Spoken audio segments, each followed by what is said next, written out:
Welcome back to Grit, Grace, and Inspiration. I bet you're wondering why Kevin, your host, suddenly sounds like a woman. This is Kaley Z, and I'm taking over the podcast today. I have the distinct honor of getting to interview the creator and host of Grit, Grace, and Inspiration, Kevin Lowe. I'm sure all of you know this by now. Kevin is truly a gift to the world. He is the quintessential symbol of strength and resilience. And as you will hear in this episode, today is a very special occasion, and I felt it was important for all of Kevin's listeners to get a deep dive into his journey and story today.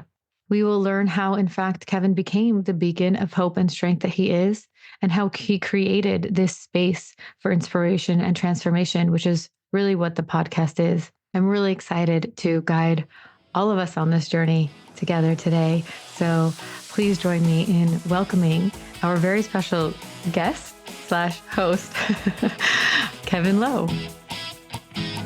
Yo, are you ready to flip the script on life? Because those bad days, they're just doors to better days. And that's exactly what we do here at Grit, Grace, and Inspiration. Your host, Kevin Lowe, he's been flipping the script on his own life, turning over 20 years of being completely blind into straight up inspiration, motivation, and encouragement just for you. So, kick back, relax, and let me introduce you to your host, Kevin Lowe.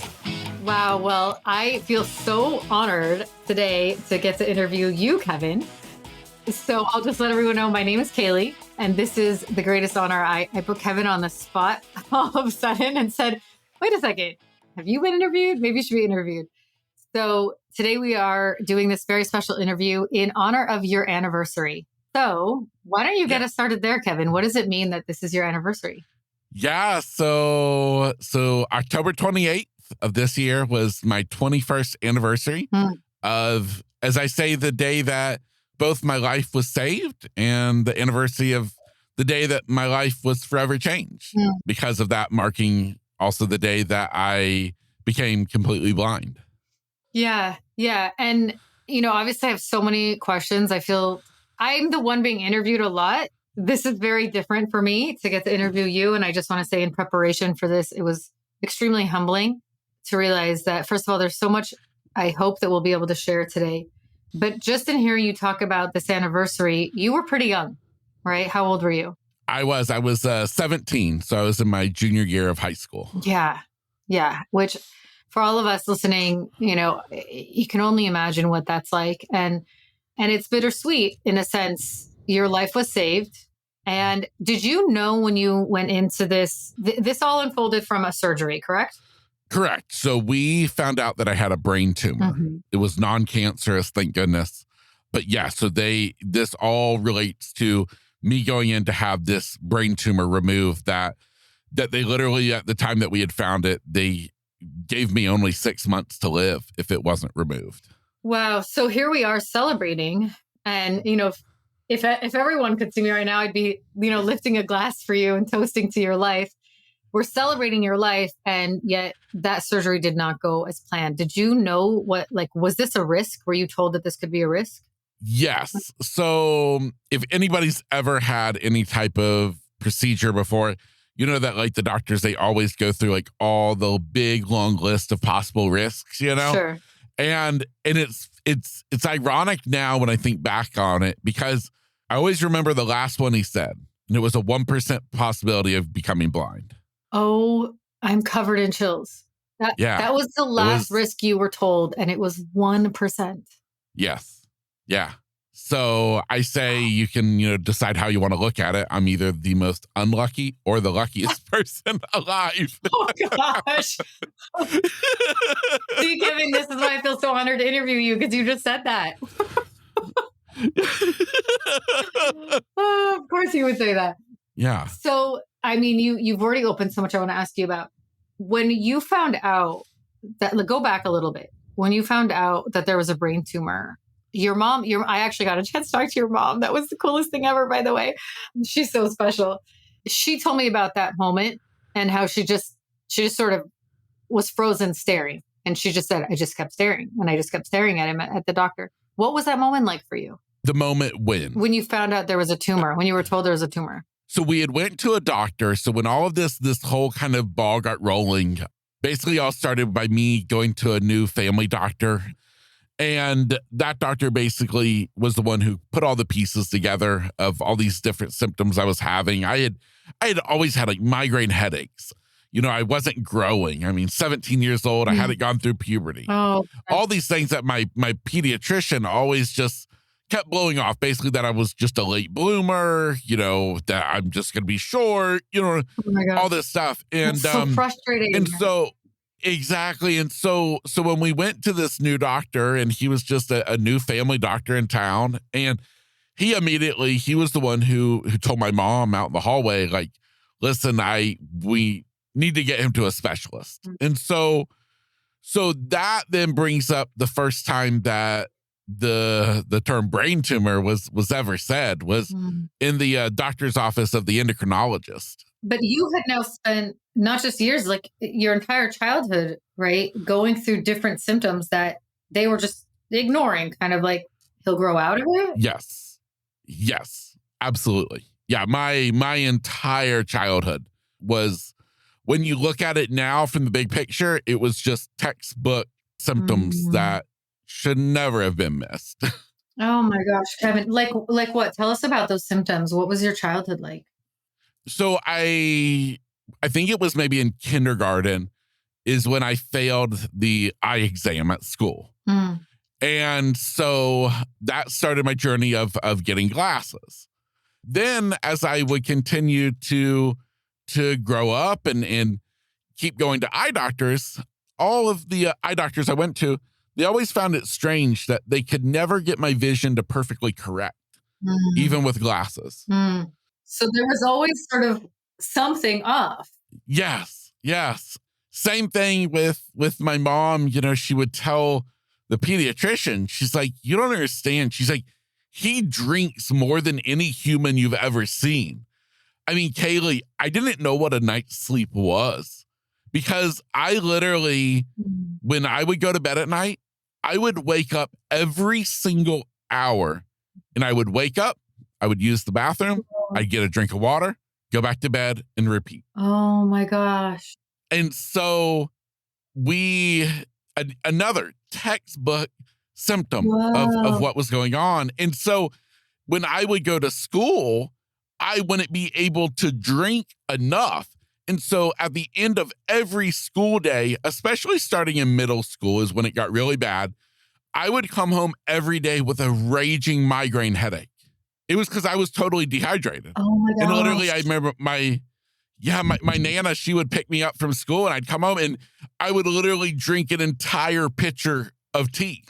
Oh goodness. Just dying of thirst. So you're describing just one component of this. What we're talking about, I didn't say this earlier, we're talking about a tumor on the pituitary gland. I don't know, that This is my field. So, I mean, the pituitary gland is responsible for so much. I don't think a lot of people understand the implications. You're describing one mechanism. Tell us more about, if you want to, the pituitary gland, and it's just like, it feels like the impact could be endless. Yeah, basically. So basically my understanding, the pituitary is it's just like the powerhouse of like controlling all of your body's hormones. And so unbeknownst to us, I had this brain tumor that was slowly either encasing or pressing against, whatever it was, interfering with the pituitary gland. And so that's why me talking about drinking, it was the thirst hormone. It was testosterone, growth hormone, right. The drinking, they ended up giving me a thing called like a diabetes insipidus. And it's not that I have diabetes, but it's this condition that is related to the pituitary with my thirst hormone. Whoa. And so all of this stuff, and so every symptom I had was all related back to the fact that a brain tumor was basically killing off my pituitary. And it's so easy. I know it now probably is very clear, but for any of us listening, I think you could see it's like a doctor's going to just look at that one aspect. And what's so important when we look at the body, we have to look at the whole organism. I can only imagine what it feels like to you. It's like, well, if one doctor had just picked up on that sooner, does that ever cross your mind? Like how different your life would have looked? I don't let myself. Okay. Sorry to bring it up. Yeah. Sorry, I went there. No. No, honestly, no. I mean, it's a good question. And it is a question that I think me and my whole family have thought about many times. And I've learned in life that you can literally drive yourself insane if you get stuck in the trap of what ifs. Totally. Yes. Yeah. Yeah. I learned that when I'm married now. I was engaged once before. I don't remember if we spoke about this, you and I, but my first fiance died. And of course, like all the what ifs went through my mind. What if I had been there? What if, he had called me first, like maybe so, like anything, because I was out of town at the time. And a good friend taught me, he said, you cannot do the what ifs. Anytime a what if pops into your head, you have to just shut it down, change the subject, think something else, because you can't know. If you say like, well, what if I had been there? Or what if a doctor saw it sooner? We don't know how that would have played out. So I really value you sharing this. I think it's one of the greatest lessons that anyone listening can hear, because you kind of lose out on your life when you play the what if game. Yes, absolutely. Yeah. Yeah. Okay. So I took us back. So I just wanted to get a better sense. So you talked about the thirst. Anything like what other symptoms were you going through? Were you experiencing as a child? Basically, like the most like say like impactful were the migraine headaches. Always going to the eye doctor, always getting, different glasses and such. But the most debilitating would be the migraine headache. Sure. Just the thirst factor, which I mean, it was such like a slow, gradual process that I mean, I didn't think anything like weird about it. You know what I mean? It wasn't like I didn't realize, honestly, like it was just part of my life that I woke up every hour during the night. Whoa. That was just life for me. And that is why when we finally got the diagnosis, that it just took me by complete shock. Wow. When all of this started happening and went to the new family doctor, and then he referred to the, endocrinologist, and they sent me to the neurosurgeon and MRI and all that stuff. I never thought it was going to be something like a brain tumor. Wow. Yeah. Wow. I can only imagine that kind of surprise. Yeah. Yes. Wow. Especially after years of sort of these things being dismissed or taken as like piecemeal. Exactly. Wow. How soon after discovering that it was a brain tumor was there a plan in place to have surgery? So I can remember when we got to meet with the pediatric neurosurgeon, and I remember that we were there the first day that we met with him. And when he went over everything, he had the results of the MRI, of course, and he actually had an opening. I think it was the next day. Oh my gosh! And my mom, she wanted me to take it. I did not want to, and she was scared. Yeah. Everybody was dealing with their own emotions, and ultimately though we decided to wait, and I think it was maybe somewhere around maybe like 2 weeks later, maybe 2-3 weeks later, something like that, when I would go back in for surgery. Wow. You said everybody's emotions were in a different place. Where were your emotions? So when my mom told me about the news that she had gotten the call on like a Friday evening. Oh, wow. With the results of the MRI. And so she was the one who would tell me. And we had taken our boat that evening up the Intercoastal Waterway up to St. Augustine, Florida. And we were staying there for the weekend. It was one of my favorite trips that we would take on our boat. And my mom, she waited to tell me till we got up there. Oh my gosh. So I was down in the cabin of the boat. I always say that like this part of my story is always weird because it's like, I just remember like photographs, like snapshots. The first snapshot being down in the boat, sitting there flipping through a magazine. And that's when my mom came down and she told me. And the next snapshot is me getting out of the boat and just running up the dock. Oh, wow. And the next snapshot is me up at the top of the marina, leaning against the railing, looking out at the marina. I didn't know why I was upset. I guess it was just the simple fact of I never thought it was going to be something like a brain tumor. You always just think it's going to be something easy. Especially then. I mean, you never even heard of anybody having a brain tumor, let alone that I would be the one. And so after that initial shock wore off, and after I would get confirmation, from the doctor, from the neurosurgeon, that everything was going to be okay. He literally told me, he's like, I do these surgeries all the time. Whoa. And he let me know. He's like, Kevin, it's going to be no big deal. He said, we'll go in, we'll remove the tumor. Basically, they had to kind of remove like the front quadrant of my skull. Yeah, when you said no big deal, I was like, I'm sorry, didn't they open your skull? Like, didn't they have to like remove, I mean, sorry, this is graphic, but like your forehead? Like, what? No big deal? Yeah.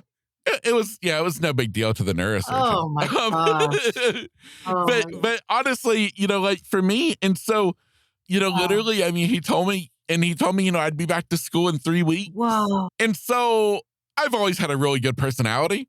And so I immediately realized the positives. Yeah. I got to get out of school for 3 weeks. Yeah. Your mom mentioned you really didn't like school. She mentioned you were highly intelligent, did well, always got straight A's, but didn't like it. No. So literally, as soon as I got this news, first day back at school, went into my guidance counselor, amazing Miss Tully, told her, Miss Tully, I've got to drop out of trigonometry. And much to my disappointment. Yeah. And so that was literally the greatest day of my life when I got to walk into class and see all my friends, and I got to hand a slip to the teacher and say, see you later, suckers. I'm going to be an office aide, Oh, wow. And so you're seeing all the pros. All the pros. And to the point that I named my tumor Bob the tumor. And literally, like, our whole family before surgery, we had a going away Bob party. Oh my gosh, I love that. Yes. And I mean, and even all the way up to the day of surgery. Well, it was actually the day before when we had to go over to the hospital over in Orlando, Florida, about an hour away. I mean, my mom's minivan was loaded up like you would have thought we were going on vacation. Because we had everything, all kinds of bags of clothes, everything. Wow. And we went over there. And I mean, up to the fact, Kaley, the night before my surgery, I'm literally in the hospital room.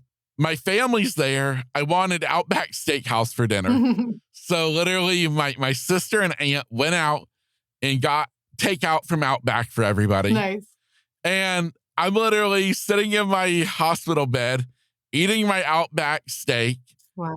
The end of the night when everybody else left, I remember we pulled up one of my favorite movies was the Too Fast, Too Furious. And yes, and we had it playing. This is how old it is. It was on DVD on a laptop. Okay. Yeah. I saw it in theaters, Exactly. I got you. And so I remember my sister got into the hospital bed with me. Oh. And we laid there and was watching that movie. This, Kaley, was a bump in the road. We finally found the problem. Right. And I thought we were just solving the problem. And then I'd get to get back to life, and life would be really great after this. Wow. I had no idea. Nobody did. Not even my surgeon. Yeah. Nobody had a single clue what was going to happen. Yeah. One of the things that I almost can't unhear that your mom shared with me, she said that they gave you a heads up before surgery, or they told them. I don't know if they told you. Actually, you'll tell me if they told you that you would have eye patches or like a gauze or a bandage over your eyes, so that when you would first wake up, you wouldn't be able to see. But because you knew that to like not worry. So yeah, it's almost like I can't.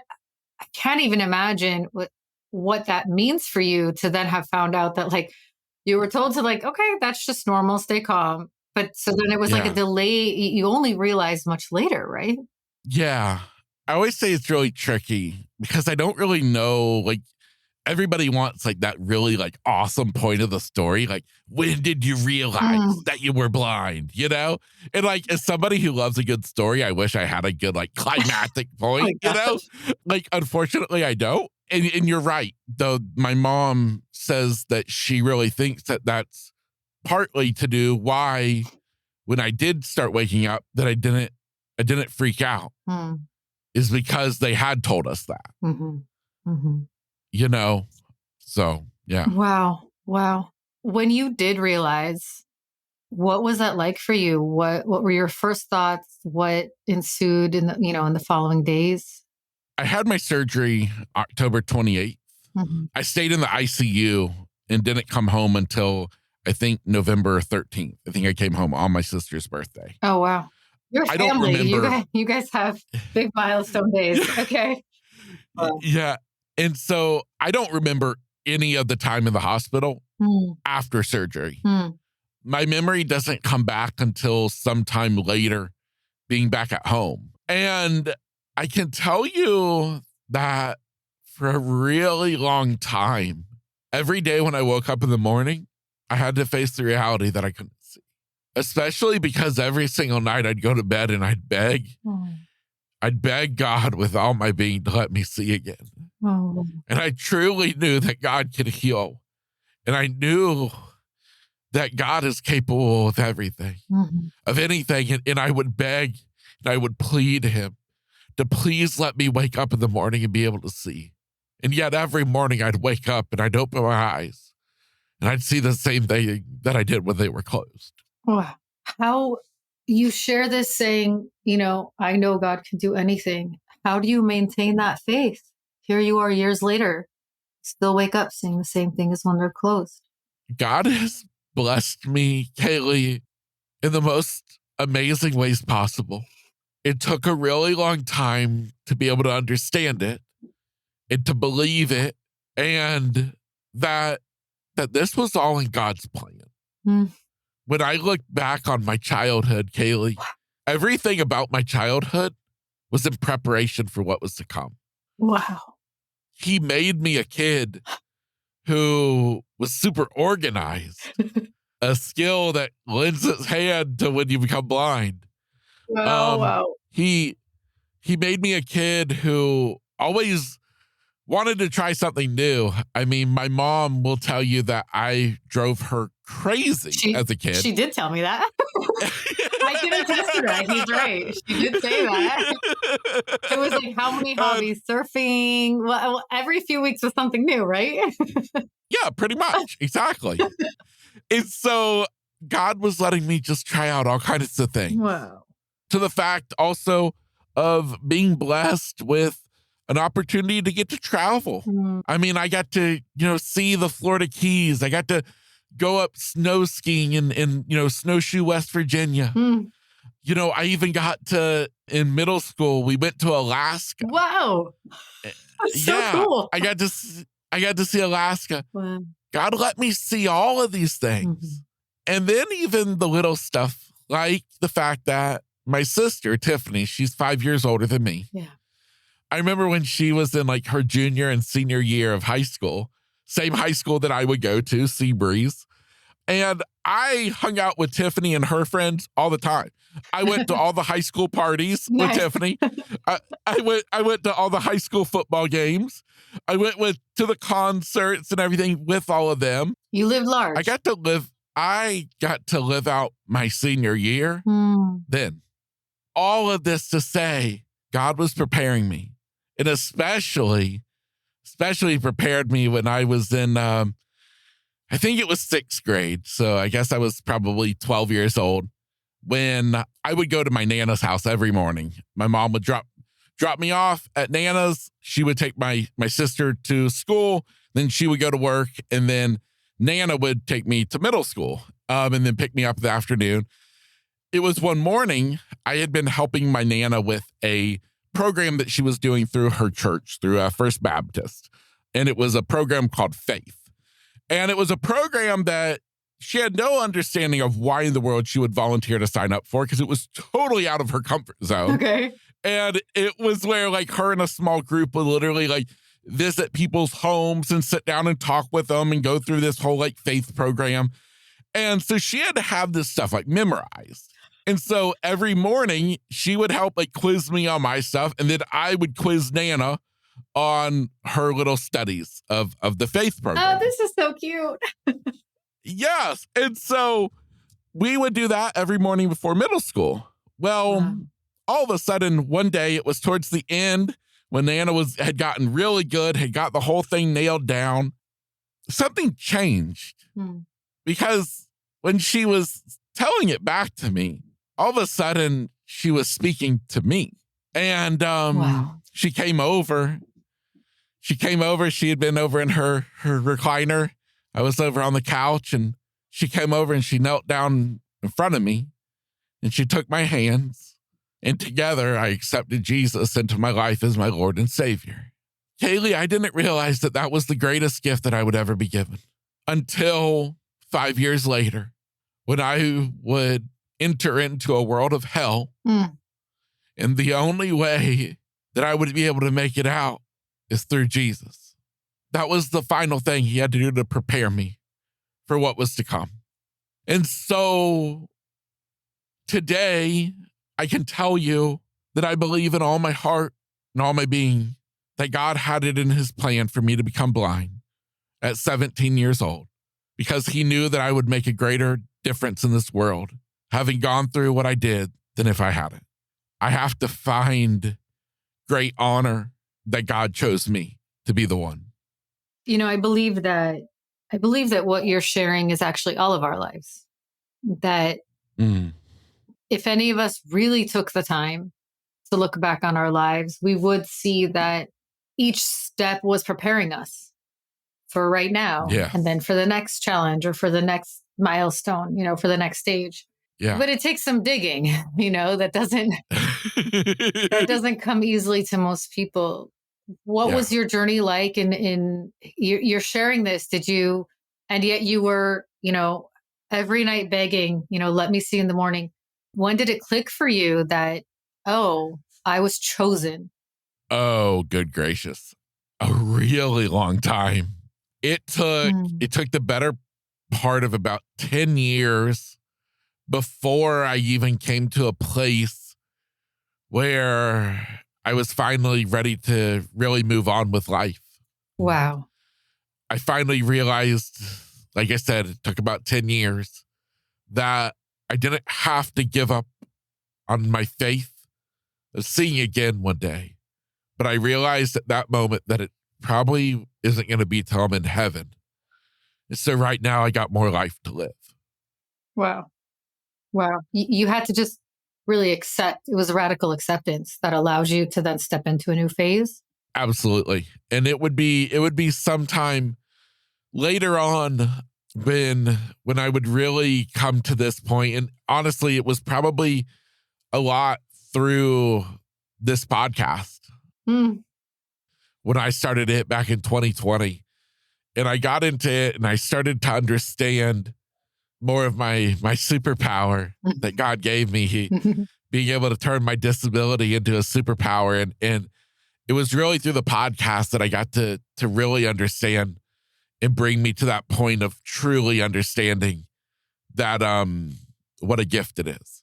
Wow. I'm amazed by what you just said. It's not that you had all that awareness before and then started a podcast about, grace and inspiration. You're saying that as the podcast unfolded, that became clearer and clearer. Yes. So why start the podcast? Why? That's not, I would have assumed the opposite. You realize, okay, this is my purpose. You're like, no, I realized that during, it is a superpower, by the way. I feel so honored and blessed to call you a friend. It's truly a superpower. And I'll try to say this humbly. I don't know if it'll come out this way, but a lot of people say that about me, that I'm their inspiration, that I find the light in the darkness. And I look at you and I'm like, okay, no, if there's a person finding the light in the darkness, it's Kevin. So I'm blown away by this, that it happened the other direction. What? You're still surprising me here. Go ahead. Yeah. I mean, the podcast, I always say that the podcast kind of, I think, saved my life in the fact of, I had been a travel agent for 7 years. So when in 2013 is when I started my own home-based travel agency. Nice. And I did that up until 2020. And by that point, I mean, I knew that I was supposed to be doing something more with my life, but I didn't know what more was.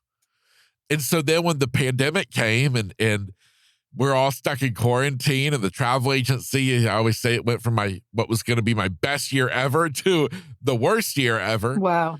It gave me the opportunity to try my hand at a podcast.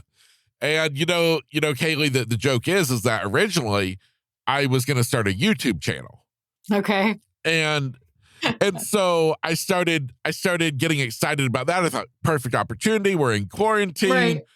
Great. And so I start ordering stuff off Amazon. And then I always say it was kind of like that light bulb moment. Yes, blind people have light bulb moments. That did not cross my mind. Thank you for clarifying. Of course.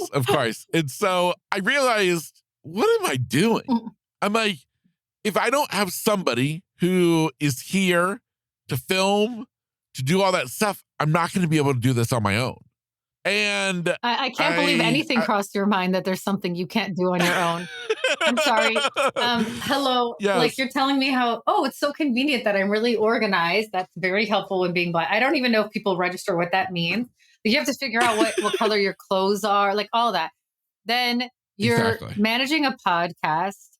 I mean, just for the listeners to understand this, I asked Kevin when he interviewed me, how did you referenced at some point, like, I was, trying to keep track of my questions while we were going. I'm thinking, I've got my notes in front of me. I can see them. I can see our little, StreamYard window. I can see my microphone. I can see the cup of coffee next to me.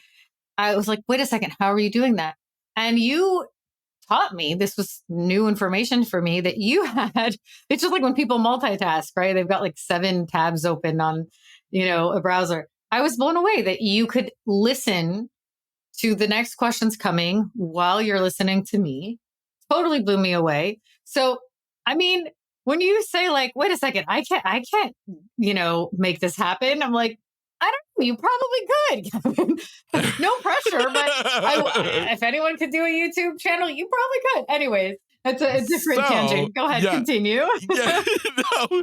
No, I love it. And so, the fact is you're right. I probably could have. But I'm not trying to make you feel bad that you should have done it. I think your podcast is great. Well, trust me. The fact is, I am proudly now no video, because I'm not falling victim to the sighted world wanting to see stuff all the time. So I am proud. Right. I am proudly no video. But so what I was going to say though is, at this point when I'm crushed that I can't do a YouTube channel, my sister says, "Why don't you do a podcast?" Nice. My answer: what the heck is a podcast? Oh, for real? Wow. For real. And so I start listening to podcasts about how to create a podcast. And I realize, I'm like, oh my gosh, I just found my jam, the world of audio. I'm like, this is made for the blind eye. This was made for you. Yes, Kevin. Yes. And so when I started the podcast, I thought I was still going to be a travel agent. Okay. I always say that God hadn't cued me in on the plan yet. Yeah. And so I started the podcast. So this podcast, if you go back to the very beginning, was called The Lowdown on Life and Travel. Oh. And so I was doing travel-related content, sprinkling in little bits of stuff about like my life being blind. And then the podcast took over my life. Oh, yeah. What happened is, once I started getting into interviews and I started switching from just travel, and I started just this natural, gradual, beautiful transition. into having these amazing conversations with people. And when we would get off the call, I would have people constantly tell me, they're like, Kevin, you ask me questions that no one else has ever asked. Or I had one lady tell me, she's like, you see parts of my story that no one but my therapist has ever seen before. Wow. For me, of course, Mr. Funny Guy, my response has always been, well, you should really be interviewed by more blind people because it was quite evident. No, you really have a gift. It's true. Yeah. So it just unfolded. It did. It was the most natural progression. And I think the most important lesson here for anybody listening is that a lot of times in life, we try to figure out if we're on the right path in life. And I realized then what it felt like to be on the right path. Oh, wow. Is that for 7 years, I literally paddled upstream trying to make it work as a travel agent. Oh, wow. Kaley, when I started this podcast, it literally was like I was flipped over on my back, floating down the lazy river. Nice. It was effortless. That's how it should be. Yeah, when you're doing it right, when you're on the right track, it's doors should just open. It should be with ease. We're not supposed to swim upstream. Exactly. We are not salmon. No. We are not salmon. It's amazing and it's so profound to see the impact that you've had and how quickly it's grown and the amount of inspiration that comes out of every conversation. And I really value what you shared, about like you being chosen for this and how much you've leaned into this. I think everybody's going through something, everybody's facing something. And to be able to hear your perspective through huge challenges, it's just like, it could just get someone through the day. It's profound how it can change a life. One thing that I would love to know if you're open to sharing more about, we're talking about your vision and being blind. And yet I know the pituitary gland was impacted. I know this isn't the only thing going on for you. Can you, share a little bit more about what else is going on in your life? You're inspiring others, but there's more you are navigating, right? Yeah. So for a really long time, I believed in all my heart that if I could have one prayer answered, it would, of course, be that God would let me see again. It took a really long time to get to a point when I came to understand that being labeled as panhypopit, having no pituitary function, is actually a far greater disability than being blind. Wow. Being blind, I can overcome it. I can learn tactics. I can do all this different stuff. But there's not much I can do when I wake up in the morning and I don't feel good today. There's not much I can do when I just can't sometimes live a normal life because maybe stuff that wouldn't affect others, for me, it just wipes my body out. And so my life it's honestly it's a constant balancing act of medicines, always trying to replace, what the pituitary should be doing. I do that through medications. And I mean, thank goodness they are what makes me still be here today. But I always say they're no comparison to what the body should do naturally. And so that is definitely one thing that I have come to understand is that condition is definitely more of a quote disability than being blind, 100%. Wow. So there's so much more that you are juggling than I think most people realize, especially when they hear your story. I don't know that comes up so much. And one of the other things that, of course, stands out is, you are labeled, and you've also labeled yourself like this now with your podcast, but as an inspiration. I think a misnomer of that is a lot of people think that someone who's so positive and so optimistic that somehow that they're just always happy. They always see the glass as half full. I would love if you could share you know, how you actually cope and how you manage those hard days, the days when you said like your body's just not with it. How do you get through those moments? Yeah, such a great question because you are right. Especially in this day and age of social media, the highlight reel. I mean, nobody wants to post about the boring stuff or the dull stuff or the bad stuff. We only post about the good stuff in our life. Mm-hmm. And so it's so easy to think that you're the only one not living this, amazing life. Right. Well, it's honestly the same thing about the podcast. I get on the podcast and I build up my energy even on days when I don't feel good. Mm. I know that I treat it like a performance. I got to show up. I got to do the thing. Wow. Now, what's powerful about it is most of the time, by the end of recording an episode, I come out feeling 100% better than when I started. The power of the it's mind. amazing how, yes, exactly. And so all that to say is that, yeah, I do have bad days. I will say that I am so grateful that they don't happen very often anymore. Mm. I say that I believe it's the power of time passing, is I do believe that time does heal. Mm. And it makes things a little bit easier. Because, I mean, I don't know that I can remember the last time that I had a full out cry over not being able to see. But it's more like in today's point in my life, it's just when certain things happen and you get frustrated over something that is only frustrating because you're not able to see.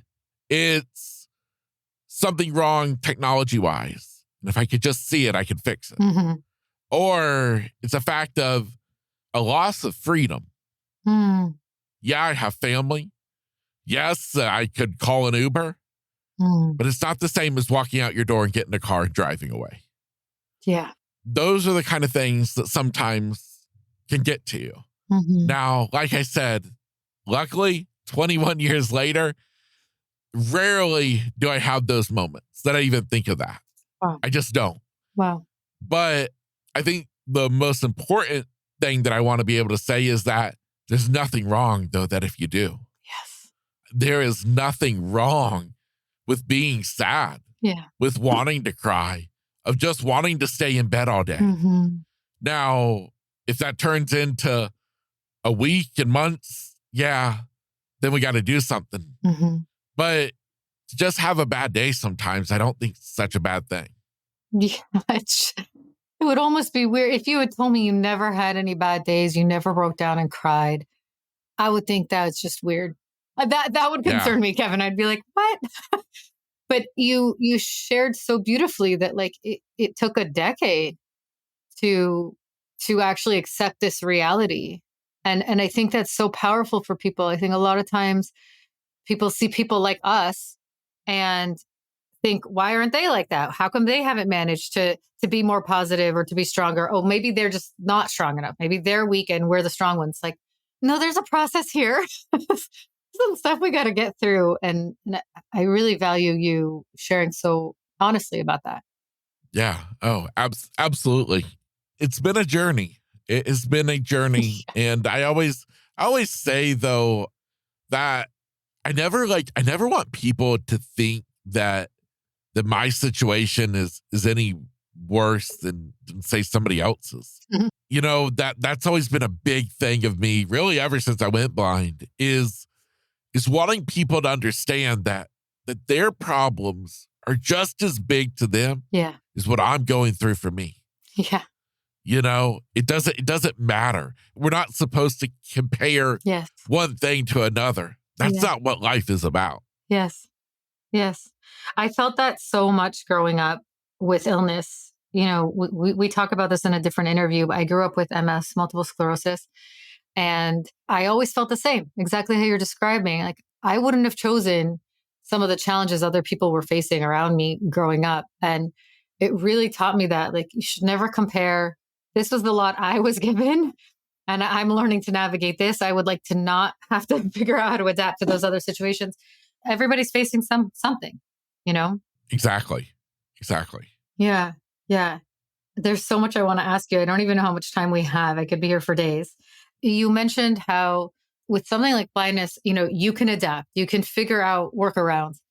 So I would love if you could share a little bit with us about echolocation, because that blew my mind when you shared that. I told some friends about that, and there's a long list of questions. But can you just tell us first of all what is echolocation and how you learned to see again? Yeah. So yeah, echolocation is the cool tool in my, toolbox. And it is the thing though that I didn't even learn about until 14 years after becoming blind.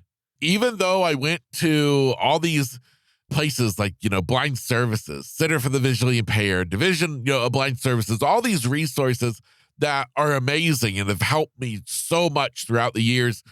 Nobody ever mentioned anything about echolocation. And so when I found out about it, thank goodness it was at the point when I was a travel agent. And one of my travel agent friends saw a YouTube video about this guy named Brian Bushway. And he was blind and he was using echolocation. And so fast forward through the story, I end up going out to Los Angeles, California with my mom and sister for, oh gosh, I think about 10 days. Well, that's fun. That's where I'm from. You get Is it? Okay, Yeah. amazing. So we went out there. I think we were in Culver City. Okay.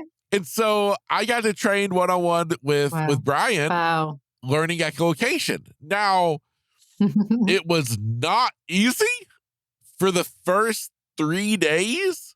It was ridiculous because here I am, Brian, he's doing this clicking technique and he's telling me, and I'm trying to learn how to do the clicking technique. Wow. And it's basically just with your tongue against the roof of your mouth. Okay. And so what happens is when you do that, you make that little snap with the tongue suctioned against the roof of your mouth. Okay.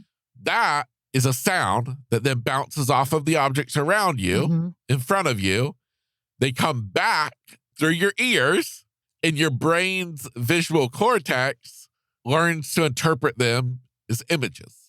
It's profound. It's something you hear about or see in a movie. It didn't just happen though, right? The brain had to kind of learn that that's what you were doing, and then get you those images. Like my mind is blown. Walk me Yeah. through this. Yeah. So it was interesting. So before I went out to California, something happened. I didn't even realize that it was echolocation kicking in. But I was walking down, I think I was with my mom, and we were at a shopping plaza. And we were walking down the sidewalk. And as we were walking, from the sound of our footsteps, all of a sudden, I could tell every time we passed a column because we'd be walking and I'm like, there's a column. I just saw it. Whoa. But I didn't even know what that was. So come to find out, yeah, that was kind of a form of echolocation. And so it took, I think it was on day 3 of training, the first time that I got to see something. It took 3 days. I'm like, that's all? Until you could see something? Well, that's crazy. Well, what's crazy is I remember talking to Brian before I went out there, and I asked him, how long does it take? And he said, generally about 3 days.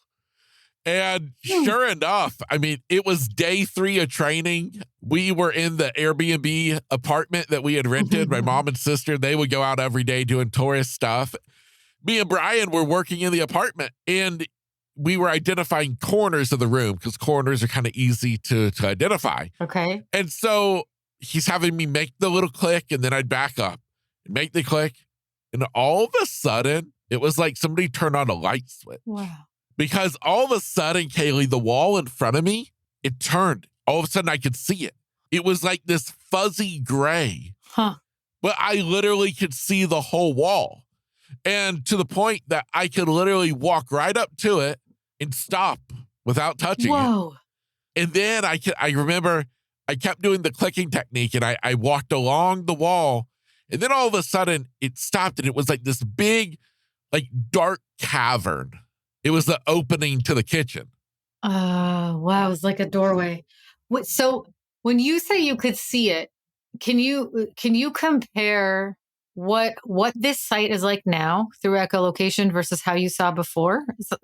Could you describe that for us? So I've been doing that. So I think I went out to California in, I guess that was 2017.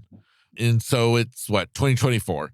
So what, 7 years. And today I can tell you, and it's a good way to kind of describe how it looks and what I'm talking about is I will be standing, say in my kitchen and the faucet will be on and maybe the water hits a dish a certain way where all of a sudden, literally it's like the light turns on. And I can look over and I see my mom's figure standing in the kitchen. Whoa. So other things trigger it. Yeah. Not Other typically. sounds. Yeah. But yeah. And so it literally, I can see my mom's figure. I can see the, just the figures of the cabinets. It's like a world of different shades of gray and dark. And, you can identify even like texture because I always say like it's easy to identify like where a faucet is because I describe it as like a little ping off of the faucet. So almost like you think of like one of the commercials for like glassware and they show like a visible like little sparkle. That's literally how it handles with like the shiny metal like that versus like say a couch. It's more just like a fuzzy gray, but I see the shape of it. That's so interesting. Yeah. And so literally it's changed my life so much that my life is no longer like it used to be. It's no longer nothingness, but instead the world around me has shape and dimension. Wow. You know, it has been truly the most profound thing that ever happened. And I'll share with you that while I was in California, that day, the first day when it happened, I remember going to bed that night. I remember laying in bed and I remember praying. I remember saying to God, I remember smiling. It was like, God, you let me see again, just in a whole new way. Wow. Oh, wow. You know, I'm Jewish and every morning there's like a series of blessings that we say. And one of them is, blessed are you, master of the universe who gives the blind sight. Oh, wow.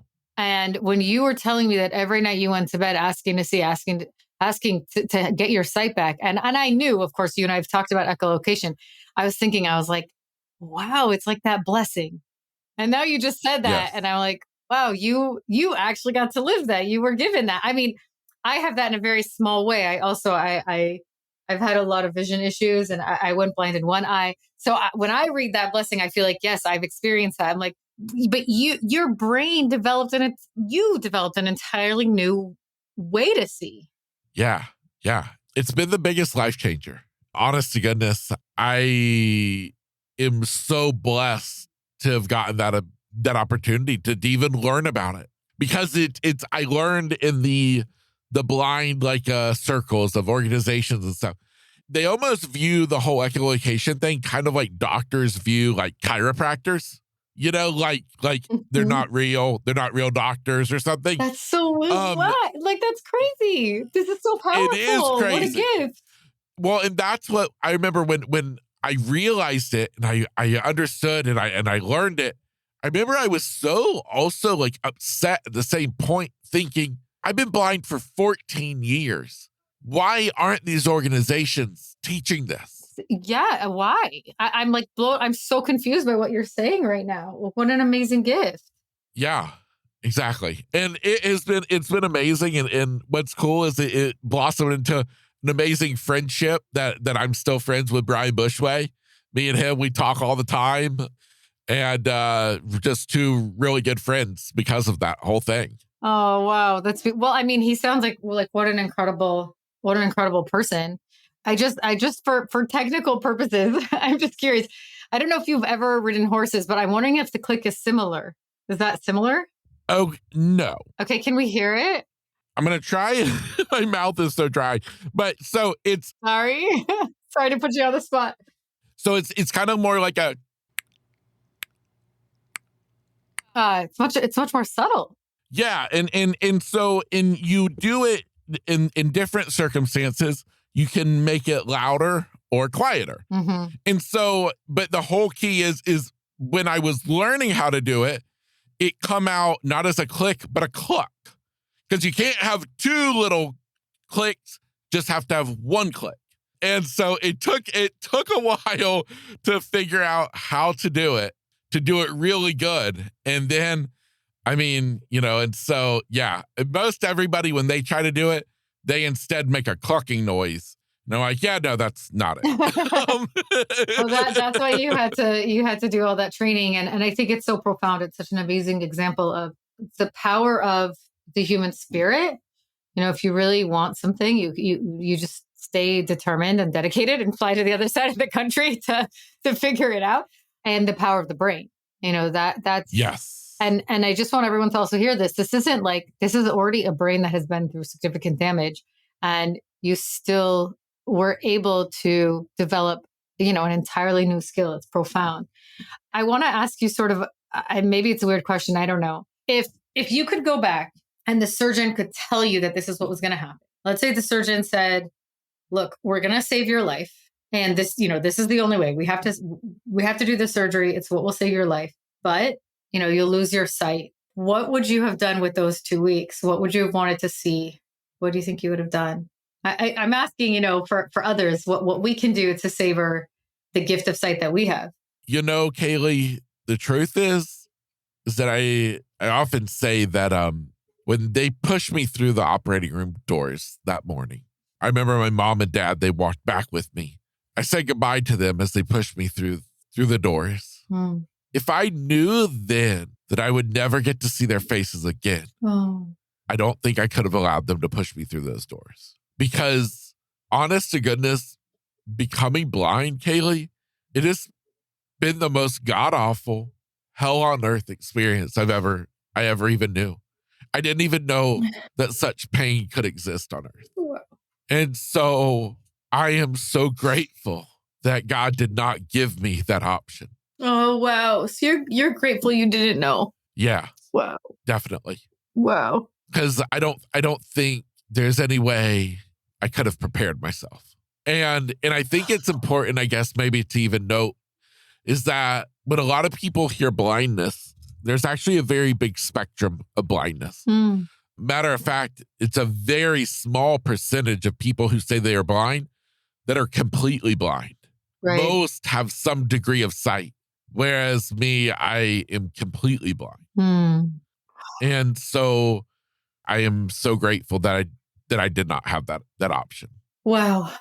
I can't even imagine. And I'll just say that really hits home for me right now. As you know, I was just back in LA with my parents and we almost lost my dad. And so as you described that, I was like, wow, I'm so glad we got on a plane and thank God he's making a miraculous recovery. But, there were many moments of wow, this, it could be it. And it's a really precious thing that you just described, just being able to see your loved ones. Yeah. Oh, I mean, when I would pray about getting to see again, I would also always just beg God. I would say, God, if you won't let me see anything else, just let me get to see my family. Mm. Just let me get to see my family. That's probably has been the hardest thing. And even today, if I allow myself to go there, is the thought that I don't even get to know what my mom, my dad, my sister, my cousins who are young, I don't even get to know what they look like. Heck, Kaley, I don't even know what I look like. Oh, wow. I haven't even thought about that. Now, my family, they think it's amazing that I remember them, how they looked 21 years ago. They probably appreciate that. You haven't seen them age. as my sister told me one time, she's like, Kevin, you would be really disappointed. I'm glad y'all have a sense of humor about this. We do. But it's a really weird thing. And memory is something like remembering what things look like, especially people. It's very interesting because when I when I remember, when I like actually try to remember like what somebody looks like, I always go back to a photograph that I had seen of that person. And Wow, that's I think it's because like a photograph is just a snapshot of time that makes time stand still and allows you to focus on them. And so when I think of my Nana, I think of a photograph of her standing in her kitchen with a red shirt on and her apron on, cooking with her gold rimmed eyeglasses. I think of my mom, a picture of her that was her standing in our kitchen cooking. And it was one like Saturday morning. She had like her white robe on, her hair pulled up with like the big gold hair clip. I always said it looked like a whale's tail. She would pin up, and there's different photos like that of like my sister or my dad. I think I always think back to a photograph because sometimes it scares me when I start to lose that, and I'll go back and I'll just make myself remember that photograph. Wow. Do you have one of you that you go back to? I do. It was me sitting in my my truck that I got when I turned 16. It was taken outside of my Nana's house, and it's a picture of me sitting in it with the door open. And that's the picture I remember. Yeah. Nice. Yeah. Oh wow, Kevin. I mean, just talking to you is such a journey, and yeah, I've got tears streaming down my face as we talk right now. Like I said, there's so much. I've literally got a list here of just topics we didn't even cover, and yet I sort of feel a sense of peace, I guess I would call it.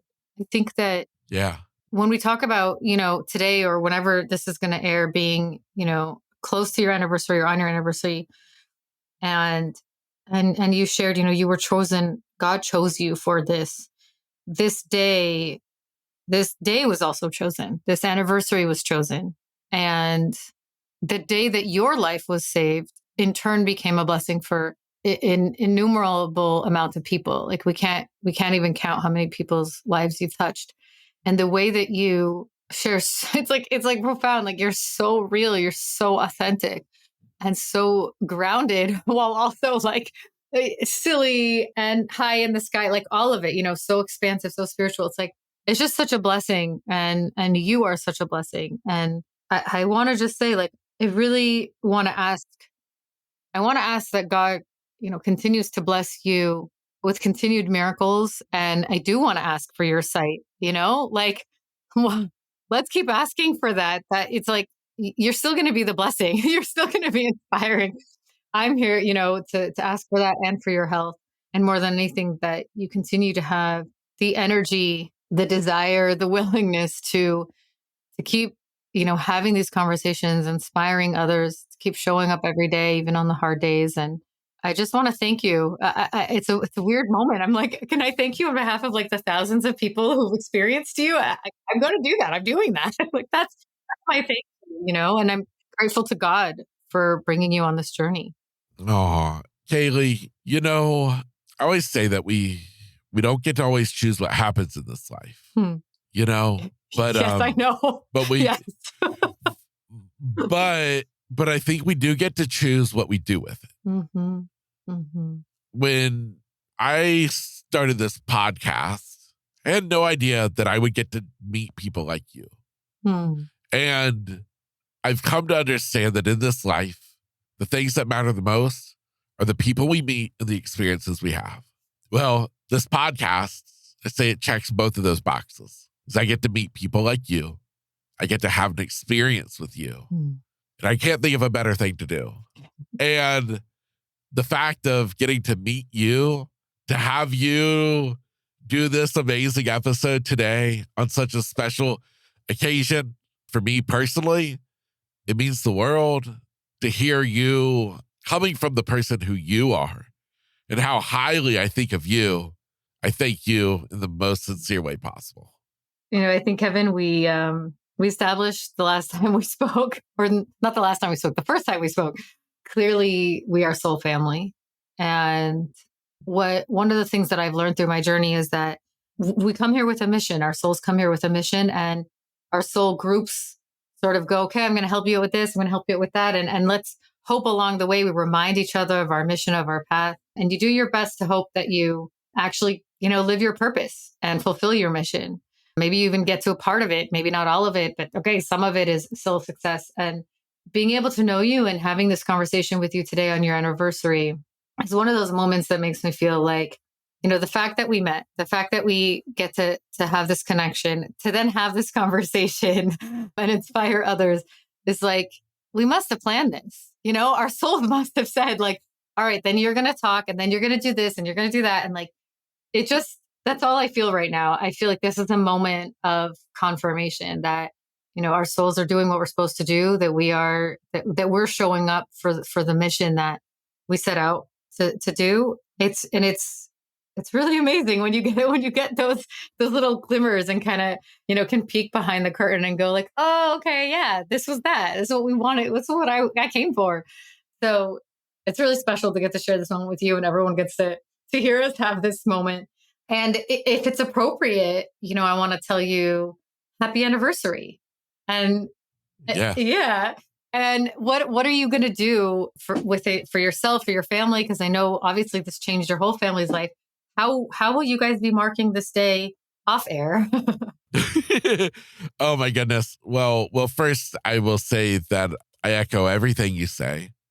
And I believe that I put it maybe a little less elegantly than you, in the fact that I believe that you're my sister from another mother. And I have to believe that it's all part of the plan. And it's all working out. Yep. It's all working out for our good. For celebration, well, we have a thing we do that we don't do it every single anniversary, but we do it a lot, is we kind of go back to where it started. Is our family goes out to dinner at Outback Steakhouse. I was hoping you were going to say that. I was like, go there, tell me it's Outback. You got to have Outback sponsor your podcast. I should, absolutely. I hope they're listening now. I'll reach out. I will definitely have to reach out. But the funny thing, Kaley, is when we go, is, obviously the waiter, waitress, when there's a big party, oh, what are you guys celebrating? Oh, wow. That's when it gets awkward. And we're like, what are you celebrating? What do you say? What do you say? Well, I say it's the 21-year anniversary of Bob's death, which then they're like, what? Okay. Like Bob the tumor. Bob the tumor. Okay, that's a good answer. But no, it's, as I said, the anniversary, it's a celebration. It's a celebration of the fact that I'm still here today. Yes. As I said, they said I had less than 6 months and I would have died. Yeah. At 17 years old. And so for me, it's a celebration that I'm still here with my family. Yeah. A celebration that I just still get to be here on earth. And, Kaley, even on the hard days, I always just want to make a difference in somebody's day. That's the whole mission of this podcast, is to just make somebody's day a little bit better because they hear something that I say or you say. And that's what it's all about. Oh, wow. Amen to that. Amen to that. I know that that's what you are doing, and may it continue. And for all of those listening, tell Kevin, let him know the impact. You don't realize how much it means to hear these stories. And it's, he deserves to know. He deserves to know. So let him know. Wow, Kevin, thank you for this opportunity. Like I'm like amazed that we got to do this. It's like so special, so special. And the one thing I just want to say, we didn't have time to talk about your family. You keep referencing them. And I know it goes without saying, this affects everyone. And I know how special they are to be on this journey with you and to also have been chosen for this journey. So I just want to also acknowledge them also because, today also is a big day in their lives. So I just want to take a moment. I know that that's also important to you. So I just wanted to make sure we got that in there. Oh, absolutely. And that kind of brings up a good point, is I will say that anybody who would love to meet my mom or to meet Nana, I'll link interviews with both of them in the show notes today that you can go listen to. That's awesome. Oh, that's so cool. I'm really excited about that. Yeah, your mom is so special. I love talking to her. Loved it. Yeah. Amazing. Amazing. Yeah. Is there anything else that you would want to share, Kevin, on your anniversary before we close? I think we covered it all. Awesome. I think this was amazing. Wow. Kevin, I feel so honored and humbled. This has been so special. I'm sure that all your listeners agree with me that you truly are a blessing, not just because you're always strong and optimistic, because you're real about the challenges as well. Thank you for being you. On behalf of all of those whose lives you've touched, we wish you a happy anniversary. And we look forward to celebrating this anniversary in complete health and complete eyesight. And we're always wishing you nothing but health and happiness. Thank you so much for this incredible opportunity to be the host of your podcast and to share your story in this amazing space that you've created. Kevin, you truly are the epitome of grit, grace, and inspiration.